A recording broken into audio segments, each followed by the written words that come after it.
It's time for episode number 255, and if you are a hubby, you already know our friend Tamie Old, the founder of the House of Gentry Boutique and a longtime hub member who is so giving of her time and support and knowledge, and I'm really excited to tell you her story today on the podcast.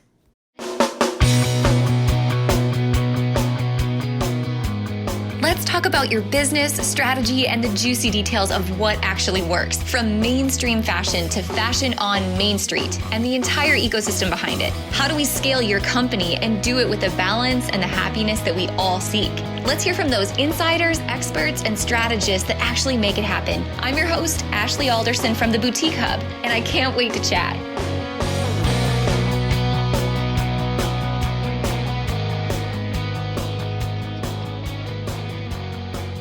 You know, when I first thought about the idea of community over competition, I thought about, what does that really mean, right? Does that mean you're just friendly with your neighbors? Does that mean you're just friendly with these boutique owners that you meet at market?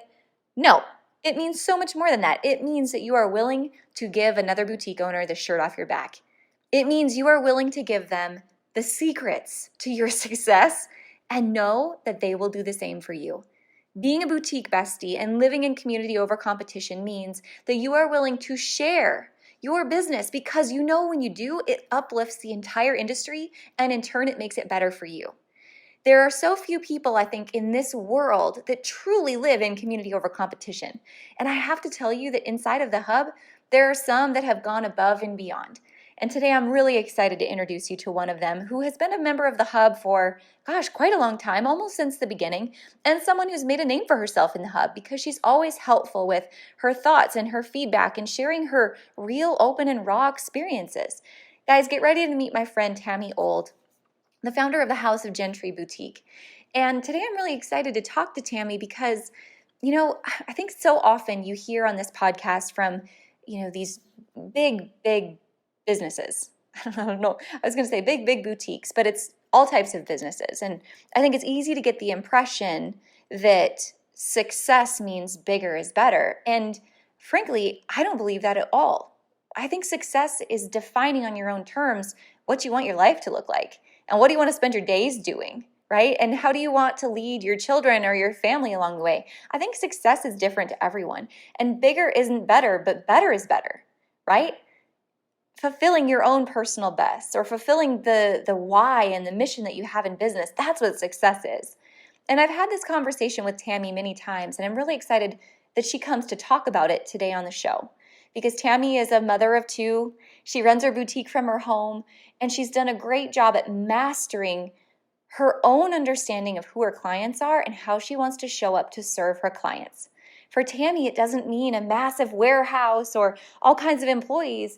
It means doing the best job she possibly can with the business that she's built, being true to her own core identity and how she wants to show up in the world. And I think that's so beautiful. So today we talk about all the things. Managing work-life balance, which is that really a thing? It means just doing all the things at a set schedule, right? Time blocking. But we're also talking about content creation and how to really hone in on who your customer is and how you can show up for her.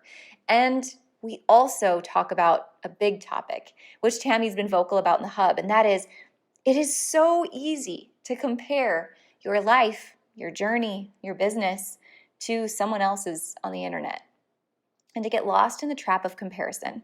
And if I've said it once, I've said it 1,000 times, and that's that comparison is the thief of joy. So Tamie talks about what it was like to take a hiatus from reading what everyone else had to say about their business so she could come back and refocus on her own and feel so confident and so good about the great things she was creating. Guys, I'm so excited to bring you this interview. Meet my friend Tamie Old, the founder of the House of Gentry Boutique, and be sure to connect with her in the Hub when this is all over. All right, guys, if you are a Hub member and you're listening today, I'm so excited because this guest, you definitely know her from being a part of the Hub because she's one of the most giving people in the community that has openly shared her story and her wisdom and her ideas and her journey with all of us inside of the Hub. So I'm so excited to welcome Tamie Old, the founder of House of Gentry Boutique, to the show today. Welcome, Tamie. Hi, Ashley. I'm so excited to have you on the show. You and I, we've chatted in DMs for such a long time about, so many different things. but to bring your wisdom to everybody today on your boutique journey, how you really identified your market, who you are, how you are going to define success on your own terms, I think is so admirable. So I can't wait to dive into your story. Thank you. I'm excited to talk to you about it.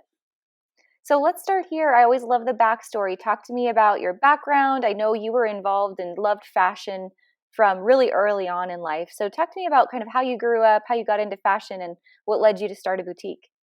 Well, I think I've always had a strong opinion about what I wear. That's one thing my mom will definitely tell you.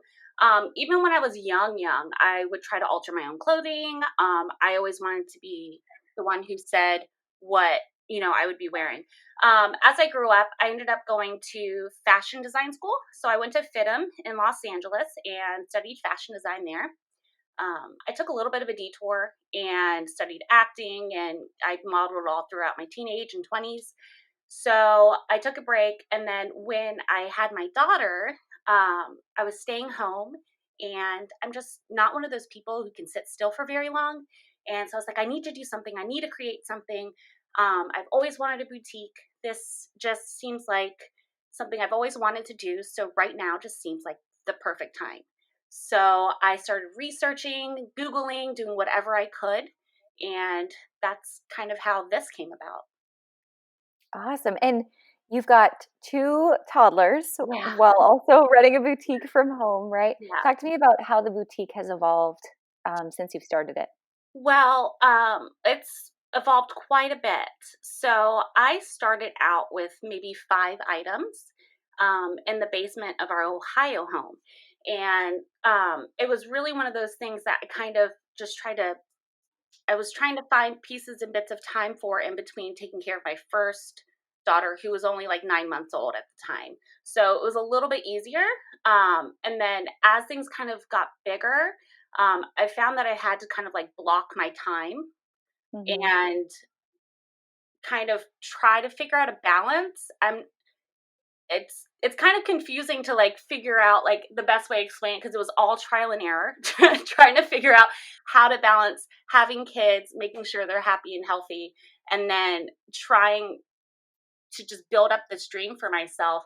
It was all trial and error of figuring out, how I'm going to block schedule the things that I need to get done for myself, and making sure I create family time. All of that kind of just was one of those things that I feel like intuitively I just kind of did. You know what I mean? Yeah. I think it's so interesting. So many people, I think, start boutiques because they come to this point in life where they love fashion, they feel called to this business, but they're like, I want more freedom and flexibility and I want to be home with the kids. And then that happens and you get in that spot and you're like, oh, whoa, this is actually really hard. This is Yeah. really hard to balance all of this. Are there certain things that you feel like, as a part of your time blocking that you've intuitively figured out that are must do's for you, like certain habits or certain morning routines or rituals, or how do you manage it? Yeah, so there's a lot. Since I work from home, especially, this has been a big conversation, especially with the coronavirus going on right now, is getting dressed during the day. Is one Yes. of the big things for me, that if I don't get dressed, I notice that I'm not as productive. And drinking a lot of water, because I'm just not I'm dehydrated, and so my body's not functioning correctly. I'm starting to work out again, which has been helpful to give me more energy. But as far as like time blocking specific tasks, um Mhm. since I'm online only, I've noticed that if I do not focus on content, just content itself, it my week doesn't go well. So I Mhm. spend Mondays and Wednesdays from about 10 to 4 just building content right now, trying Mhm. to um, serve my customers, but also teach them something, share them something, and just build a community and a relationship. So that's kind of my main thing with block scheduling. And then, of course, all the admin side of it as well. And then I have specific days set where, I'm going to take my children to the park. I'm going to do this with my family. So I make sure that I'm setting aside all of those different aspects of my life to have time for, Mhm. because if I don't feel like a whole person, I don't feel as effective. It's so good. And Yeah. you've had help along the way. Yeah. We were just talking about bringing someone into the home to help. Talk about that process and how long have you had help and how has that changed things for you? Well, I'm going to start this off by saying, for whoever's listening, I always thought I was going to be that mom who could do everything. So when I brought in somebody who could help, it kind of crushed my spirit that I couldn't. Hmm. But yeah, so we've had a nanny for about 8 months, and she has just been such a joy for us. The process wasn't too hard. I did a couple interviews with people just to see how they interacted with my children and to kind of see just, how their personalities matched up and how they would match up with our family.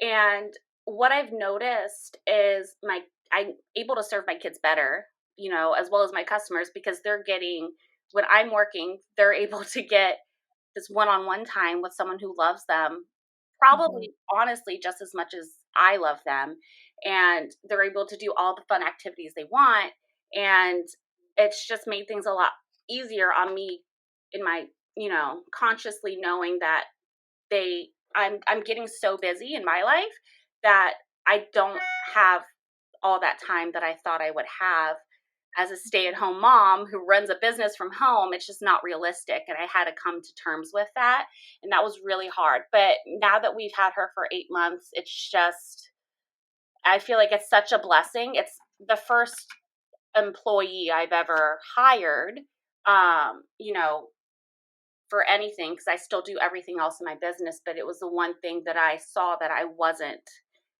doing well anymore. I was doing great until things got busy, and then I felt like my children were suffering because I wasn't able to give them, as much of my time as I want to. So, Hmm. Yeah. New levels, new devils, right? It's always, exactly. Yeah. you hope for growth and then it comes and then you kind of have to refigure things out again. But Yeah. I feel like even in my own life, the more that I focus on quality over quantity in Mhm. terms of time with our kids, the more you do have that peace of mind, which sounds like exactly what you're saying. Yeah, absolutely. That's exactly it. Mm. So yeah, so blocking off specific times, and that sounds so silly, but like I spend Tuesdays as family day on Tuesday, and all I Hmm. do with them is whatever their little hearts desire. And it's Yeah. it's so special. Every Tuesday is so special. Every Friday is so special. Saturday and Sunday are so special because I have specific things I do with them on those days. And, I can cherish those moments Hmm. because they are full of such quality time, and my energy and, you know, everything is just focused on them. So it actually, I'm starting to see now that the choice that I made to bring in a nanny actually made my relationships with my children way better. So, So good. So yeah. true. So true. Um, I think of like how you've been able to time block and really take care of them.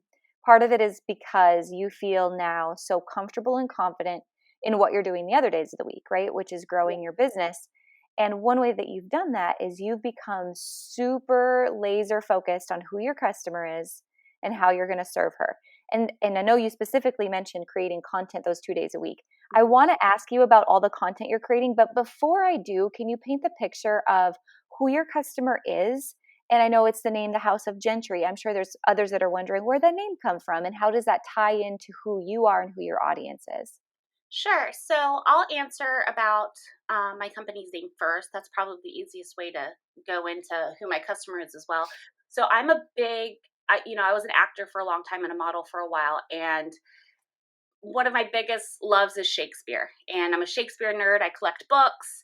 And my favorite play, one that I also got to perform, was A Midsummer Night's Dream. And it's just about fairy folklore. And so I started researching a little bit more in depth about fairies. And I found this old folklore about the gentry, which is just a group of noble fairies.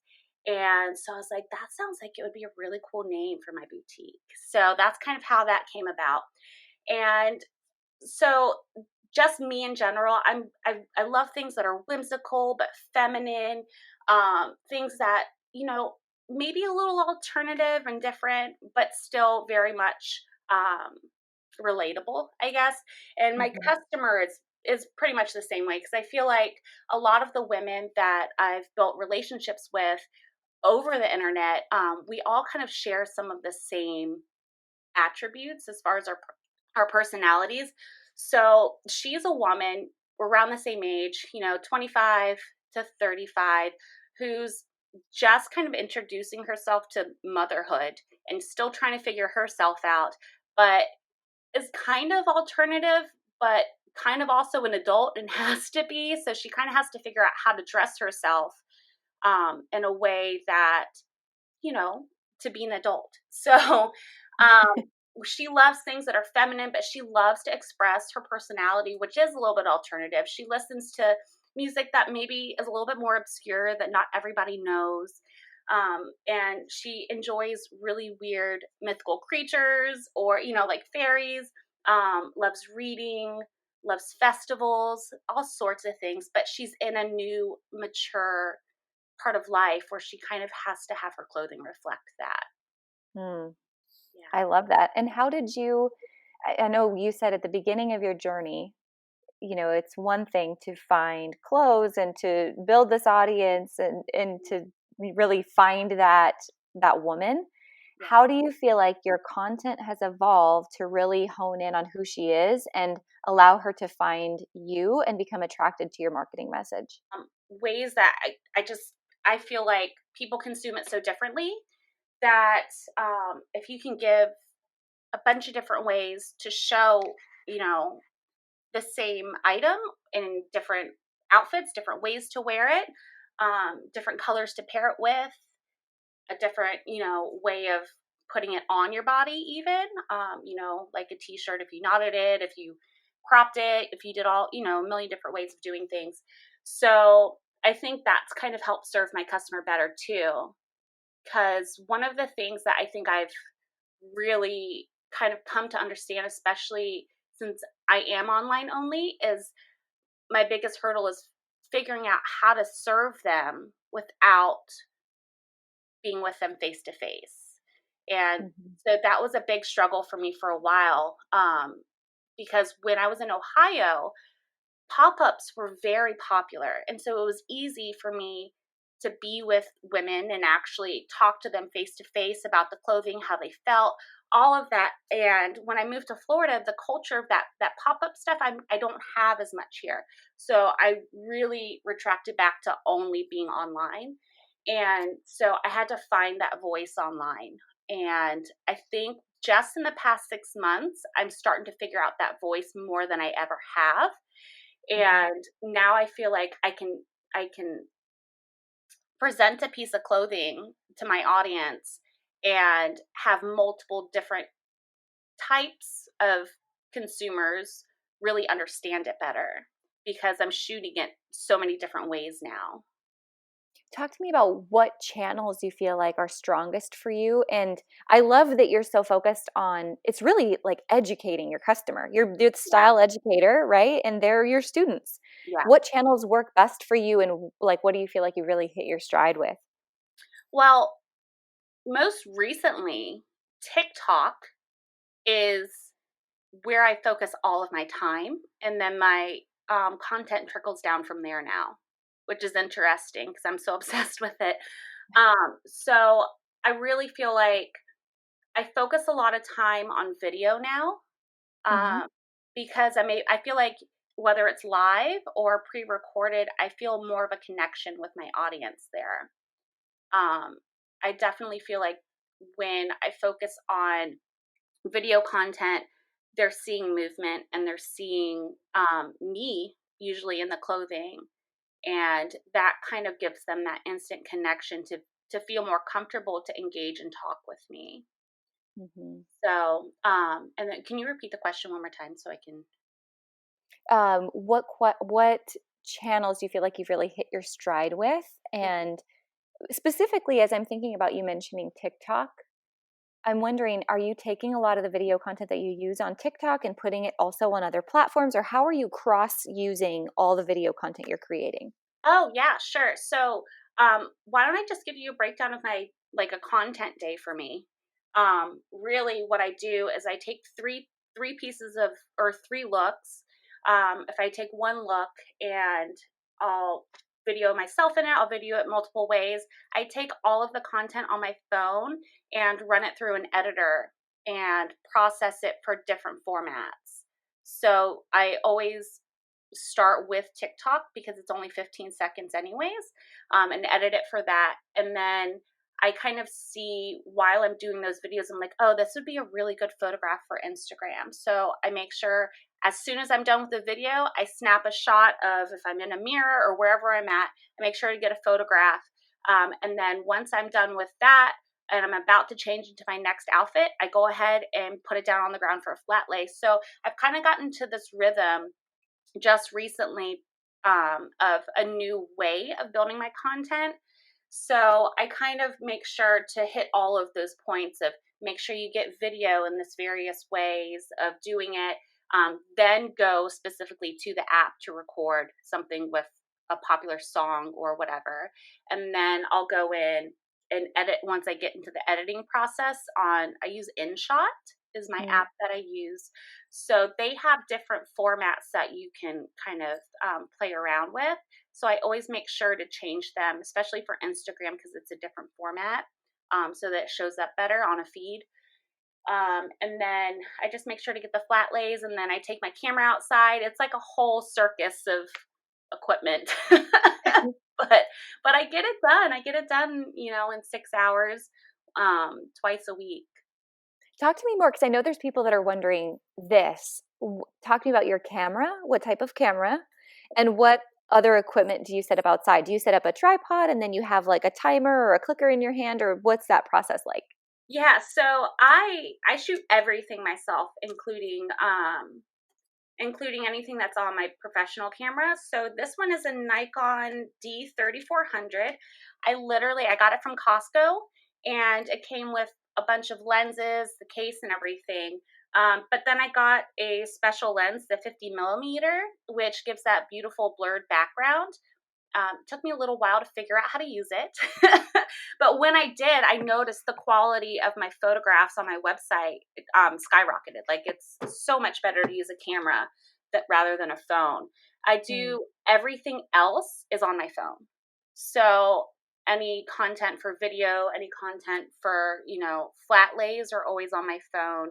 Anything that doesn't get zoomed into. Because like on my website, you can zoom in so you can see closer, Hmm. on garments and stuff. So that takes more pixels, I believe. So yeah, so I love my camera for website photos to make it look more professional on there.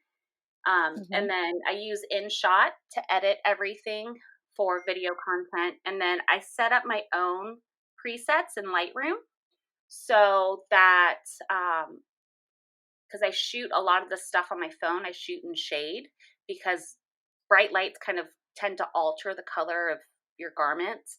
So I tend to go back and do Lightroom to kind of lighten things up and work that way. And then as far as what's on my camera, that gets run through Photoshop on my computer. So besides the 2 days of content, I usually have another day of just editing. That's so helpful to know, because I'm sure so many people are like, where do I even start Yeah. with that? I feel like we do see those questions an awful You lot. do. Yeah, especially when I post photos and stuff in the group, like I'll start, wanting to give information, and I'm just like, there's so much Hmm. involved that it's really hard to kind of give like a couple sentences of a answer, because I feel like there's so much that I can tell someone, because it took me a while. It took a long time to learn how to do.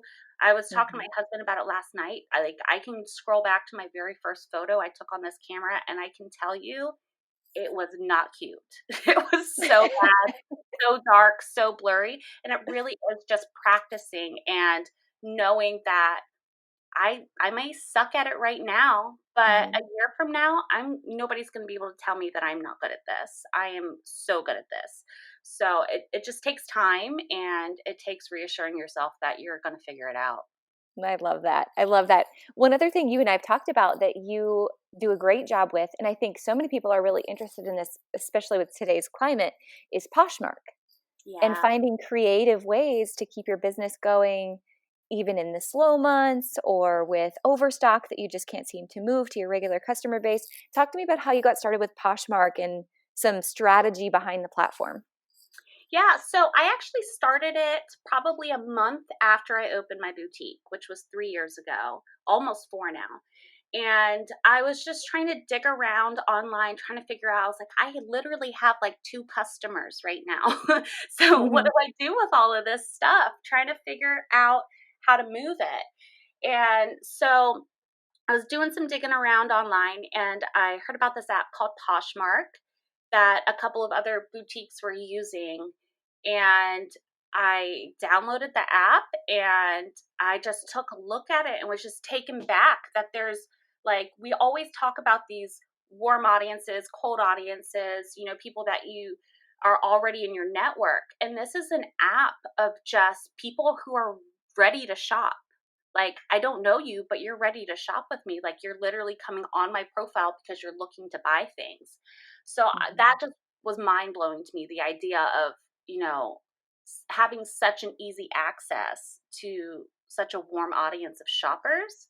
So I kind of started really simply too, because I didn't have a lot of money when I first started. I invested everything I had, like $1,000 into my business. And then I had to wait for things to turn over basically. So I was also, you can sell used clothing on there as well. So I was selling things out of my closet that I didn't wear anymore, kind of trying to build up more money for inventory while I'm waiting for the inventory I have to flip over. So it kind of grew from that.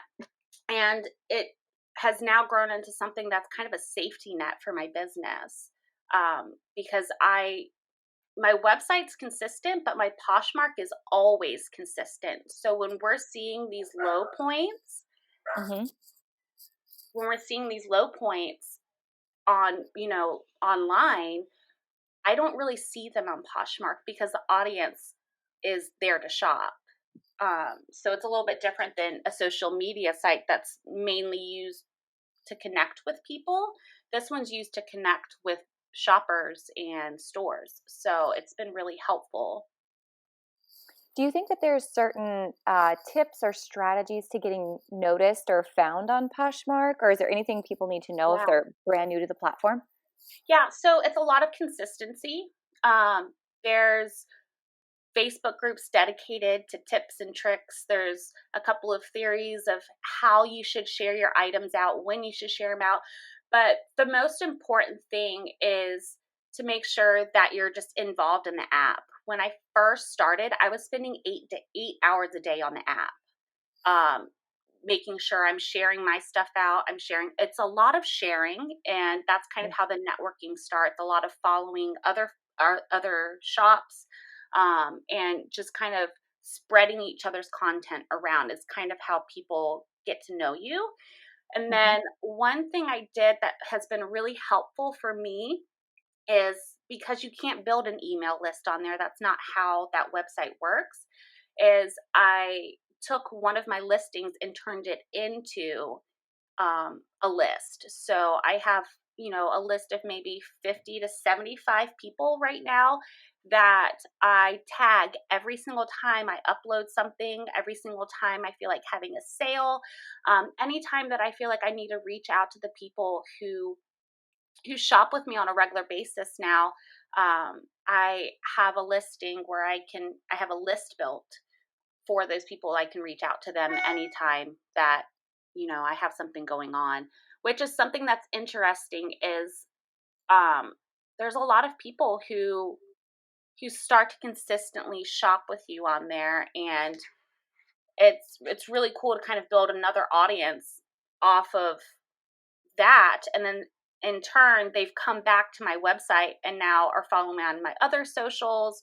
So it's kind of a great way to kind of get yourself out there. And yeah, so, but I do think that one of the other ways besides just all the sharing is to really make sure that you're kind of involving yourself with, um, the Facebook groups, because there's women in there who will also help share your items if you're kind of connecting outside of Poshmark to kind of connect with other people as well. So that was really helpful when I began. I was wondering how much crossover you saw of people that, were your people on Poshmark Mhm. that then would transfer over to shop on your website or on other channels with you. Yeah, so I do see a lot of, because there's a lot of price comparison on Poshmark. So the really savvy shoppers will find my website and see Hmm. that the pricing is different and cheaper and shipping's cheaper. So a lot of them will hop onto my website because of that. And then because I have mailers that go inserts that go in with my packages, um, they usually come back to me because they have a coupon code in their package that's only good on my website. So then they get onto my text and email list because they hop onto my website from there. So it's hard to kind of gauge how many of them are coming over because there's not a conversion tracker like you see when you make a sale and it tells you they came from Google. You don't get that. Hmm. But just from the relationships I've built with women online, they'll tell me they've come from Poshmark, and I see it at least 2 or 3 times a month where they're like, "Oh, I found you on Poshmark, and I just love your stuff. So I just kind of wanted to check you out further because I didn't know that you had a website."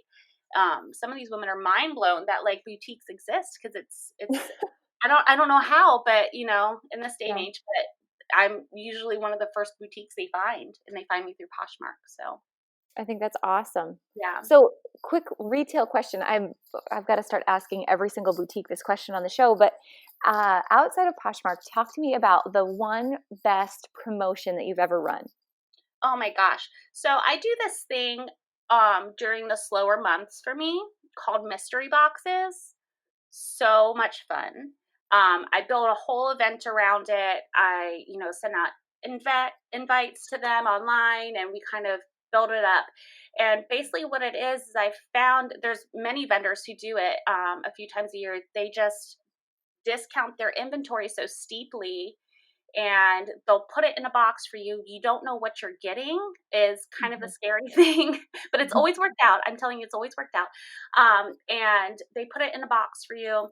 They ship it to you, and I go on camera with my women and I open these items for them, and we kind of just do a little bit of bargain hunting together because I tell them like I got this at such a steep discount, and so I'm going to pass it along to you. And so generally a shirt that's $45 you're getting tonight for 20. I'm still making a good margin on it, but I'm Mhm. also relaying that savings to them because it's just a fun event for all of us.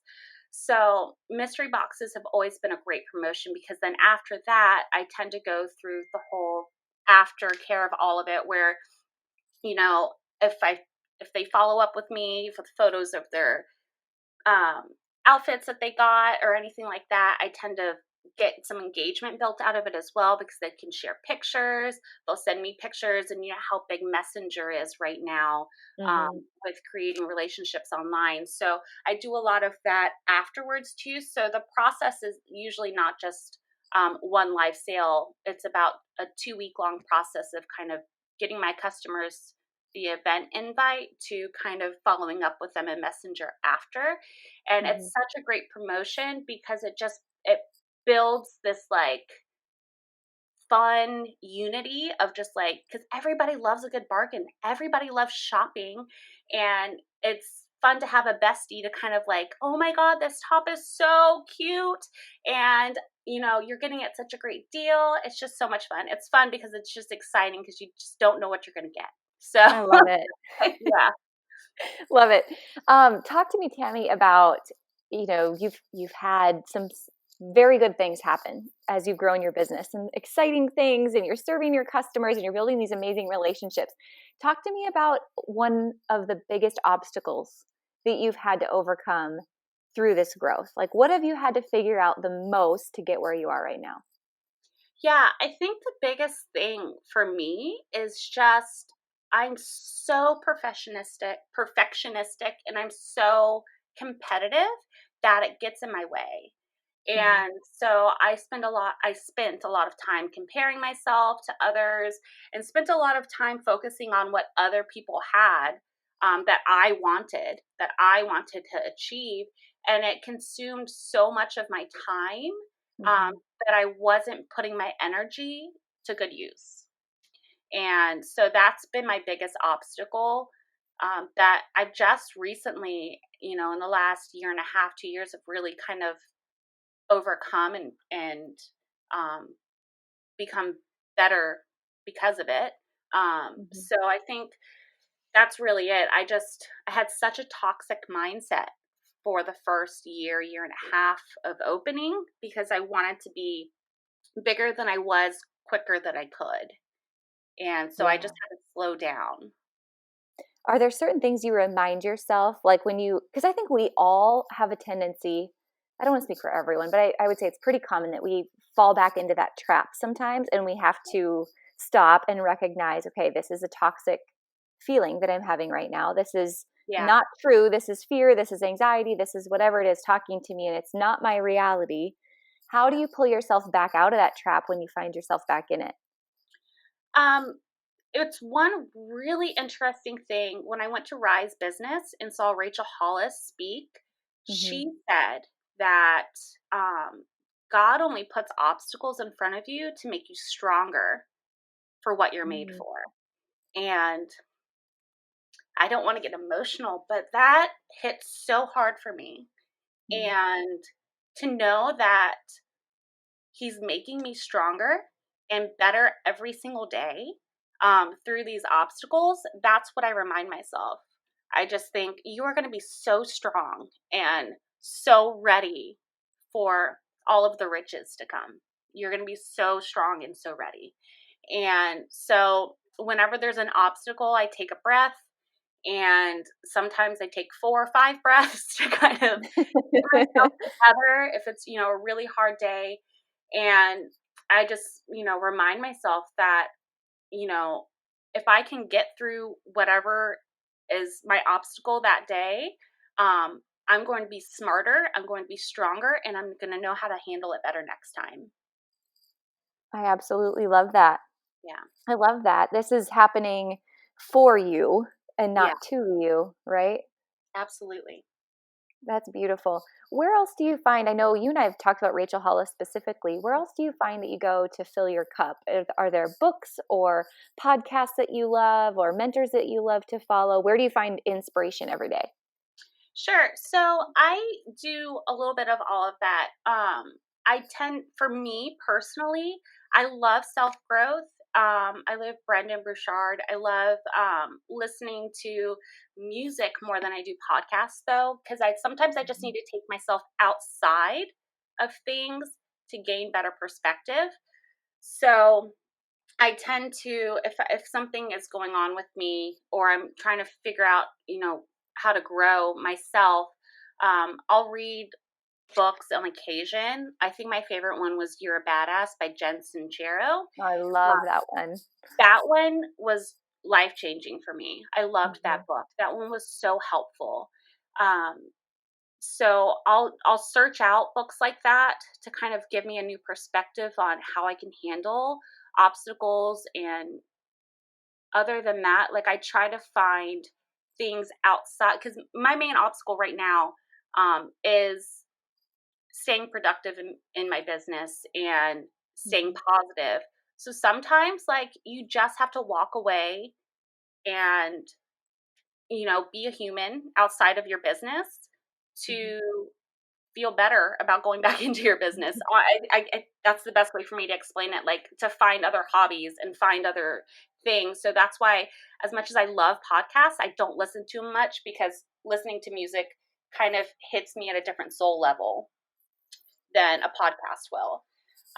So that's kind of how I am with it. But like books and stuff, audiobooks are probably better for me. Honestly, that's what I do Mhm. more. I just downloaded Dave Hollis's new book. Um, Mhm. that one's been interesting. It's a little bit more geared towards a man, but that's kind of the one that I'm working through right now. I've got a whole list of them that I kind of, when I'm packaging, I'll turn those on and kind of Mhm. absorb it that way. And I have post-it notes that get stuck everywhere. In my office, it's just like colors of turquoise, orange, and pink Mhm. all over my desk, of just little bits of information that I pick up from these books, audiobooks, what have you, and kind of stick them everywhere to remind myself because they're usually points that are important in my life that I'm going through at the moment. So it's kind of important for me to view those then. That's, oh man, I completely agree with so many of the things that you said. And I want to go back and I want to hit on one thing. You talked about how you have to step out Mhm. sometimes and be a human. And I think it kind of goes back to you and I've had this conversation, and a couple other boutique owners who've been on the show, we've had this conversation that we have to remember again, comparison is the thief of joy, right? Yeah. And we aren't all in this business to become millionaires, right? Some stores are going to explode. Some stores are going to be these huge e-commerce stores and employ hundreds of people, and that's awesome, and we're going to tell their story too. But I think the thing that you so eloquently do relate to people is I'm exactly where I want to be right now, Yeah. right? This is the size of store that I want to have. And whether it's size of store, sales, social following, however many people you employ, but more importantly for you, it's the impact. And I'm happy with what I'm doing and I'm happy with how I'm serving. Can you talk to me more about that mentality and that strategy of bigger isn't always better, but better is better, and better's got to be right for you? Yeah. One thing that I found when I was comparing myself to others a lot is that I wasn't even authentic in the clothing that I, serve my customers with, because Hmm. I didn't have a voice. And what I've really found is that being happy with where I'm at right now has just blossomed into so many things for me. I feel like once I figured out that who I am right now is perfectly fine, and that what I have to give is just as important. um, I feel like I was able to kind of voice myself more and be more comfortable online, because when Hmm. it comes down to it, the like trying to be in someone else's lane and match up to them, you can never catch up. You can never be quick enough to kind of be where they're at. And Hmm. so it's like this ugly cycle of just like trying to figure out what they're doing that you can try to make yourself get better at it, I guess. And so I found that, like, when I just stopped and thought about what is it that I even love about what I do, and what is it about this that makes me happy, because all of this that I'm doing right now, all of this comparing, all of this wishing and hoping I could be like her, really wasn't working. Hmm. And when I was like, okay, well, what do I love? What is it? And for me, what I love is I love putting clothes together. And I Hmm. love talking to other women and, just being in, just, I don't know, like, I love styling clothing. And so that's where I started, was with just that small thing of what do I love about this? And I focused on just that.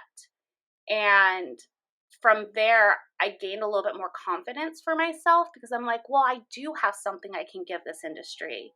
That's what I have, and that's who I am. And, I just focused on that and making sure that that's what I put out. And then eventually it kind of just evolved into this confidence of knowing that Hmm.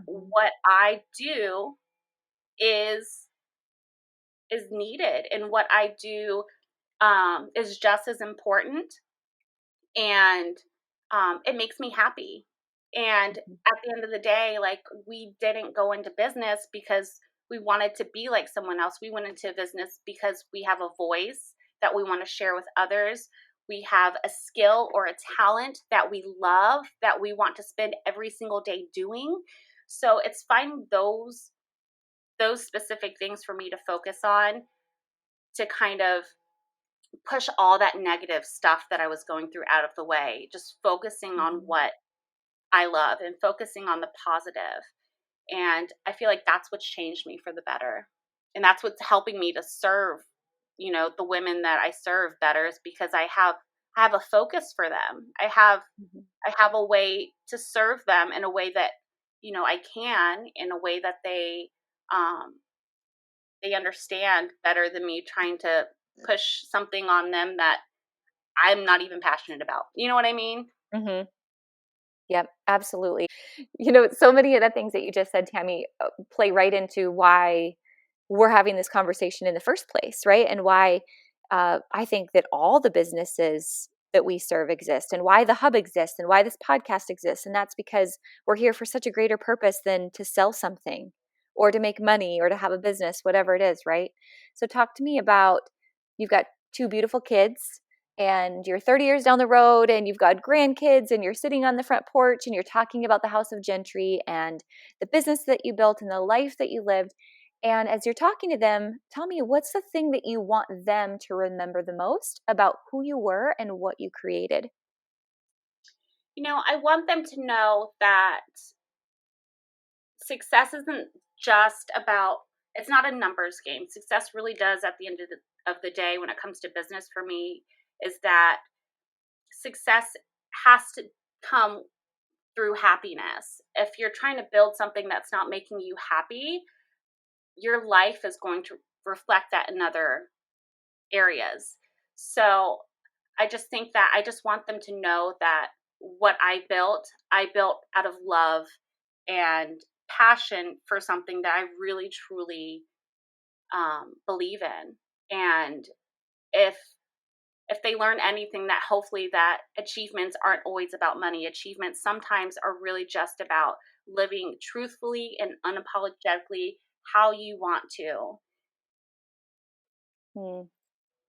Man, so true. So true. And I think that that's how you've really found success in your business, as we bring that full circle, right? Because Yeah. you've grown because you have lived truthfully as who you are and who you want to be. I think that's so beautiful. Tamie, thanks so much for spending time with me today and for sharing your story and your message with our community, not just here through the podcast, but honestly, as a member in the hub on a daily basis. I really value you and I appreciate your honesty.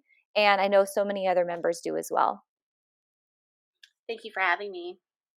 I hope you guys loved this interview with Tamie and how she breaks down content creation and her daily schedule and what it means to live your best self in your own truest identity and really serve your customers the way that you want to serve them. I think she did such an awesome job illustrating what that means for her. Guys, if you would love to ask any questions or make suggestions of other people you'd love to hear on the podcast, please reach out and let me know anytime. Take a screenshot of what you're doing while you're listening to the show and send me your feedback over on Instagram at AJ Alderson. And I would love to video chat with you. Guys, I hope you have an awesome day. You maximize whatever it is that you're doing, and you know that the best version of yourself and of your business is possible. I'll see you here next week, guys.